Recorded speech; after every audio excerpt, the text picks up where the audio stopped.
वालेकुम students, welcome to world of education. और आज हम वर्ल्ड ऑफ एजुकेशन की इस वीडियो के अंदर बात करने वाले हैं जनाब CS 304 आपका प्रैक्टिकल क्विज 1 है उसकी। और इसकी जो लास्ट डेट है वो मे बी कल लास्ट डेट है इसकी। मैं आपको कंफर्म करके एक दफ़ा फिर भी बता देता हूँ जी। तो आप चेकआउट कर सकते हैं, इसकी दिसंबर 3 2022 लास्ट डेट है। मेक श्योर कि आप इससे पहले अपने क्विज को सबमिट करवा लें ताकि आपको किसी तरह की कॉम्प्लिकेशन का सामना ना करना पड़े। Let start to the quiz. Question number 1 देखिए, बस कैरियर्स, ये bus carries passenger, car carries passenger, bus carries passenger और ट्रक कैरीज पैसेंजर। ये जो बस है ना, कार है और ट्रक है, ये कौन से ड्राइव क्लासेस हैं? अच्छा स्टूडेंट्स, एक बात आपको यहाँ पे याद करवा दूं मैं, जो बेस क्लास होती है ना उसको हम कहते हैं पेरेंट क्लास, जबकि जो चाइल्ड क्लास होती है ऑब्जेक्ट ओरिएंटेड प्रोग्रामिंग के अंदर उसको हम कहते हैं, ये हमारे पास चाइल्ड क्लास जो है ये ड्राइव क्लास है। अब आपने ये बताना है कि यहाँ पर इसकी जो पेरेंट क्लास है वो कौन सी है। तो पेरेंट क्लास जो है ना वो इसकी व्हीकल है, यानी कि टायर। ठीक है, देखिए अब बस है, बस या कार है, ट्रक है, किस पे चलता है? डेफिनेटली अगर टायर्स होंगे तो ये पैसेंजर्स को कैरी करेगा और ये चलाएगा। तो ये तमाम तर जो है ये व्हीकल्स हैं।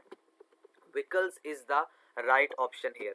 ठीक है, ये आपने याद रखना है कि ड्राइव क्लास क्या होता है और जो पेरेंट क्लास है, जो बेस क्लास है वो क्या होता है? पेरेंट क्लास, बेस क्लास, जबकि चाइल्ड क्लास ड्राइव क्लास। ये बातें याद रखिएगा, ये क्वेश्चन आपके फाइनल टर्म में भी पूछे जाएंगे।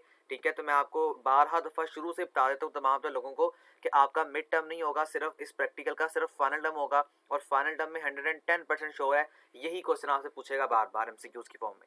ये देखें, ये प्रूव है आपके पास व्हीकल है, ये देखें कार, बस और ट्रक, ये कौन सी है? ये हमारे पास जो है ये इसकी चाइल्ड क्लास है। नेक्स्ट हम देखते हैं, तो नेक्स्ट आपको क्या कह रहे हैं जी। क्वेश्चन नंबर 2 है आपके पास, people on book this type of relationship is called. People के पास अपनी किताबें हैं, तो ये हो सकता है वन वे एसोसिएशन हो, लेकिन ये मुझे कंफर्म नहीं है। लेकिन बाइनरी एसोसिएशन का मतलब होता है कि दो तरफा ताल्लुकात। ठीक है, इस तरह से टू वे एसोसिएशन का मतलब यही होता है। टर्नी का मतलब होता है कि तीन तरह से रिलेशनशिप होता है। तो लेकिन यहाँ पे देखें, ये जो है वो वन वे एसोसिएशन है कि लोगों के पास अपनी किताबें हैं। ठीक है, तो ये वन वे हो सकता है या हो सकता है ये टू वे एसोसिएशन हो, क्योंकि टू वे का मतलब है किताबों का लोगों के साथ जुड़ना, जबकि लोगों का किताबों के साथ जुड़ना। तो ये मुझे कंफर्म नहीं है, लेकिन मुझे यहाँ पे दो आंसर्स लग रहे हैं, या तो ये वन वे एसोसिएशन हो सकता है या ये टू वे एसोसिएशन हो सकता है। तो मैंने यहाँ पे फिर भी वन वे एसोसिएशन लगाया, क्योंकि किताबें जो है वो इटसेल्फ मेरा नहीं ख्याल कि यहाँ पे कनेक्शन हो सकता है। तो यहाँ पे सिर्फ ये वन वे एसोसिएशन ही हो सकता है। ठीक है, अगर आपके पेपर में आता है, आपको कंफर्म नहीं है, तो आप वन वे एसोसिएशन लगा दें, टू वे एसोसिएशन लगाने की जरूरत नहीं है आपको। नेक्स्ट आए तो नेक्स्ट देखें क्या कह रहा है आपको, which of the following is used as a basis for the object oriented modelling for business for building system. जब आप किसी भी सिस्टम को बिल्ड करते हैं ना, उसके लिए हम क्या यूज करते हैं? उसके लिए मॉडल्स यूज करते हैं। ऑब्जेक्ट ओरिएंटेड के अंदर हमारे पास मॉडल्स होते हैं। हम पहले उस मॉडल का खाका तैयार करते हैं, हम पहले उस मॉडल को बनाते हैं, उसके बाद हम प्रैक्टिकल काम की तरफ मूव करते हैं। तो model is the right option hair. ठीक है, नेक्स्ट आप देखें, तो नेक्स्ट हमारे पास है जनाब, नेक्स्ट हमारे पास क्वेश्चन है जनाब कि a classroom class hold students. Classroom क्या करता है? क्लासरूम जो क्लास को होल्ड करता है, यानी कि स्टूडेंट्स को होल्ड करता है। तो ये कौन सा रिलेशनशिप है?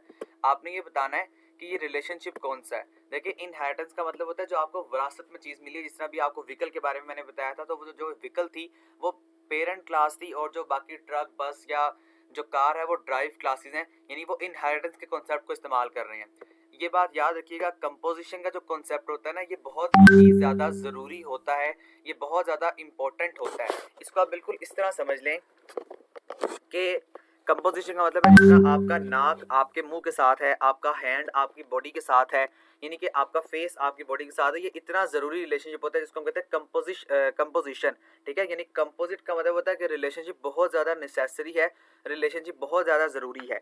एसोसिएशन जो होता है ना, इसको हम कहते हैं चीज़ों को कनेक्शन करवाना, जिस तरह वन वे एसोसिएशन है, टू वे एसोसिएशन, आपका ताल्लुक। और जो एग्रीगेशन है ये वीकेस्ट रिलेशनशिप होता है। अब एग्रीगेशन इसका राइट ऑप्शन है। एग्रीगेशन का मतलब देखें, अगर स्टूडेंट निकल भी जाए क्लास से, तो क्लासरूम के अंदर फर्नीचर तो पड़ा होगा, इसका मतलब है क्लासरूम लगेगा विदाउट स्टूडेंट्स। और अगर क्लासरूम के अंदर फर्नीचर ना हो लेकिन स्टूडेंट्स होंगे, देन आप उस रूम को रूम नहीं कहेंगे, आप उसे क्लास रूम कहेंगे। तो ये एग्रीगेशन का रिलेशनशिप है जो कि वीकेस्ट रिलेशनशिप होता है। तो aggregation is the right option here. Next आपके पास बहुत इंपॉर्टेंट बड़ा आसान क्वेश्चन है, which of the following intangible entities can be defined as object. आपने ये बताना है कि इनटेंजिबल एंटिटीज कौन सी हैं। इनटेंजिबल का बेसिक क्या मतलब होता है, सॉरी इनटेंजिबल का सॉरी नेक्स्ट चला गया है।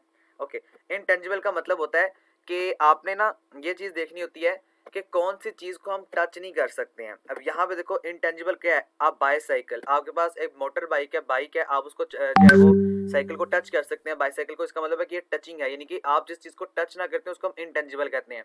बैंक अकाउंट, आपने बैंक में अपना अकाउंट खुलवा लिया, क्या आप बैंक अकाउंट को टच कर सकते हैं? नहीं कर सकते। एयरक्राफ्ट, इसके अंदर एयरप्लेन शामिल है, इसके अंदर बैलून्स शामिल हैं जिसको आप टच कर सकते हैं, तो ये भी हमारे पास जो है वो टचिंग पॉइंट है। और टाइम, देखें टाइम को आप कभी भी टच नहीं कर सकते। वक्त एक ऐसी चीज़ है जिसको आप पकड़ नहीं सकते हैं, जिसको आप टच नहीं कर सकते हैं, लेकिन ये बहुत ज़्यादा इंपॉर्टेंट है। तो यहाँ पे इसका जो राइट ऑप्शन होगा ना वो ये होगा कि एक बैंक अकाउंट और एक टाइम। ठीक है, मैं आपको इसके ऑप्शन दिखाता हूँ। अब देखें दूसरा और चौथा मैंने लगा दिया। अब 2 और 3 का मतलब है कि हम इसको टच कर सकते हैं। 1 ओनली, 1 बाइसाइकिल, ये भी गलत है। 3 और 4 देखें एयरक्राफ्ट और टाइम, एयरक्राफ्ट का मतलब है कि आप इसको टच कर सकते हो। ठीक है, यानी एयरक्राफ्ट हम कहते हैं एयरप्लेन को, बलून्स को जो कि आपको एयर के अंदर लेके जाते हैं, तो ये हमारे पास टचिंग पॉइंट है, सबको आप टच कर सकते हैं। तो 2 एंड 4 इज द, यानी जो फर्स्ट ऑप्शन है ये हमारे पास राइट है, क्योंकि हम ना तो अकाउंट को टच कर सकते हैं अपने बैंक अकाउंट को, ना हम अपने टाइम को टच कर सकते हैं। नेक्स्ट हमारे पास विच ऑफ द फॉलोइंग, आपने ये बताना है कि कौन सा कॉन्सेप्ट है about the security of data, data की सिक्योरिटी के लिए। तो ये डेटा हाइडिंग है। अगर आपने डेटा को हाइड करना होता है ना तो हम उसको, क्योंकि जारी बात है, देखें अब ये आप मेरी इस वीडियो को देख रहे हैं, इस वीडियो के पीछे यूट्यूब कैसे एल्गोरिदम काम कर रहा है। अब ये एल्गोरिदम बड़ा इंपॉर्टेंट है। अब यूट्यूब का एल्गोरिदम आपके लिए आपके वीडियोस को फाइंड आउट करता है, लेकिन वो एल्गोरिदम आपको नजर नहीं आ रहा, वो प्रोग्रामिंग आपको नजर नहीं आ रही। इस वेबसाइट पे बहुत सारे उन्होंने प्रोग्रामिंग लैंग्वेजेस को इस्तेमाल किया हुआ है, देन एक एप्लीकेशन बनी हुई है। तो इसी तरह से जो डेटा होता है ना ऑब्जेक्ट ओरिएंटेड के अंदर, ये 3 तरह से हम डेटा को सिक्योर करते हैं। एक होता है पब्लिक पार्ट, हम क्लासेस बनाते हैं, क्लासेस की 3 टाइप्स होती हैं, एक होती है पब्लिक, एक होती है प्रोटेक्टेड और एक होती है प्राइवेट। पब्लिक पार्ट में हमने वो डेटा रखना होता है जो कि हमने पब्लिकली लोगों को दिखाना है, like the interface of the software, like the interface of the application. लेकिन अब ये प्रीवियस वर्क कैसे करेगा, वो हमारे पास प्राइवेट पार्ट होता है जो कि हम लोगों को नहीं दिखाना चाहते हैं। तो डेटा हाइडिंग, क्योंकि डेटा बड़ा इंपॉर्टेंट है। आपका पासवर्ड देखें, VULMS का पासवर्ड आपका है, तो आप अपना पासवर्ड लोगों को नहीं बताना चाहेंगे। हाँ, अगर आपने कोई अननोन या आपका कोई जानने वाला है आप उसको बता देंगे। क्विज अगर आपने खुद करना है, किसी से करवाना है, एक कहने का मतलब है कि अगर आप चाहते हैं कि मैं इसको दे दूं देन आप देंगे, अदरवाइज आप किसी राह चलते को अपना पासवर्ड नहीं बताएंगे या किसी हैकर को अपना पासवर्ड नहीं बताएंगे। तो ये हमारे पास डेटा हाइडिंग होता है। तो data hiding is the security of the data, right. Next आपके हम देखें तो which of the following class can not stand alone in an object model. Obstruct class एक ऐसी क्लास होती है जो स्टैंड अलोन, यानी कि अकेली जो है वो ऑब्जेक्ट मॉडल के अंदर एग्जिस्ट नहीं कर सकती है। तो abstract class is the right option है। ये देखें, ये इसका प्रूफ है। Obstruct class can not exist in an object class can not exist stand alone in an object class, कि जो ऑब्स्ट्रैक्ट क्लास है ये ऑब्जेक्ट क्लास के अंदर स्टैंड अलोन एग्जिस्ट नहीं कर सकती है। ठीक है, उसके आगे आए तो which of the following can be attribute to the employee class. आपने एट्रीब्यूट बताना जी एम्प्लॉय क्लास का, तो उसकी सैलरी उसका एट्रीब्यूट जो है वो हो सकती है। रोल नंबर देखें, एम्प्लॉयज़ को रोल नंबर भी शायद दिए जाते होंगे, लेकिन रोल नंबर ज़्यादातर हम स्टूडेंट की क्लास के अंदर लिखते हैं। GPA जो है ये भी उसका जो है ये स्टूडेंट का हो सकता है, कोर्स भी उसका होता है, लेकिन एम्प्लॉय है ना तो हम सैलरी को यहाँ पे ज़्यादा करेंगे, क्योंकि एम्प्लॉय किसके लिए काम करता है, ऑर्गेनाइजेशन के लिए, और ऑर्गेनाइजेशन उसको बदले में क्या देती है, सैलरी देती है। तो और salary is the right option hair. उसके आगे आप आएँ, विच of the following is the reason for constructing a model. आपने ये बताना है कि हम क्यों अपने मॉडल को कंस्ट्रक्ट करते हैं। मैंने आपको at the start of the video या at the start of the quiz बताया था कि हम ऑब्जेक्ट ओरिएंटेड के अंदर हम जो है वो मॉडल्स को क्रिएट कर लेते हैं ताकि हमारे लिए आसानी हो सके। पहला ऑप्शन देखें, मॉडल को क्रिएट करने का मतलब होता है कि हम अपने लिए आसानी पैदा करें, लेकिन पहला ऑप्शन है टू इनहेंस द कम्प्लेक्सिटी। क्या हम अपने लिए कम्प्लेक्सिटी को इनहेंस करना चाहते हैं, बढ़ाना चाहते हैं, तो ये ऑप्शन गलत है। तीसरा देखें, to increase the project time. User का टाइम हमेशा हमने बचाना होता है जब हम एक सॉफ्टवेयर को बनाते हैं। अब आप लोगों में से बहुत सारे लोग ग्राफिक डिज़ाइनर्स होंगे, बहुत सारे लोग जो है वो फ्रीलांसिंग करते होंगे, वो मेरी इस बात को ज़्यादा अच्छी तरह अंडरस्टैंड करते हैं। अगर आप नहीं करते तो आप यही समझ लें कि आपने मुझे कहा सर आप हमारा क्विज़ कर दें। अब मैंने आपका क्विज़ जो है वो स्टार्ट किया जनाब 11 बज के 50 मिनट पे। अब हो सकता है कि आपका क्विज़ 10 मिनट में ना हो, लेकिन एक जनरल बात है कि आपने मुझे कहा था कि आप मेरा काम टाइम पे कर दें, लेकिन मैंने आपका काम टाइम पे नहीं किया। तो ये प्रोजेक्ट आपने मुझे दिया, लेकिन मैंने उसको जो है वो टाइम को बढ़ाने के लिए मैंने ये काम नहीं कर सकता, मैं उसको कम करने के लिए काम करूँगा। तो ये भी ऑप्शन गलत है, क्योंकि हमने यूज़र या क्लाइंट के टाइम को मद्देनज़र रखते हुए उसका काम करना होता है। To keep the developer busy, क्या डेवलपर को बिज़ी करने के लिए हम ये करते हैं? तो ये एक फुलिश ही बात है।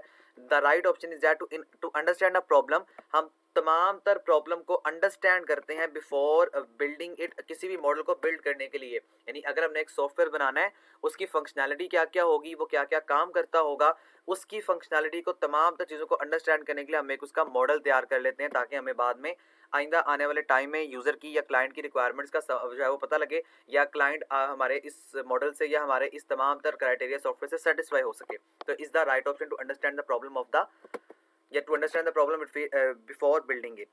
The last question is that this is something is very important by the paper's point of view.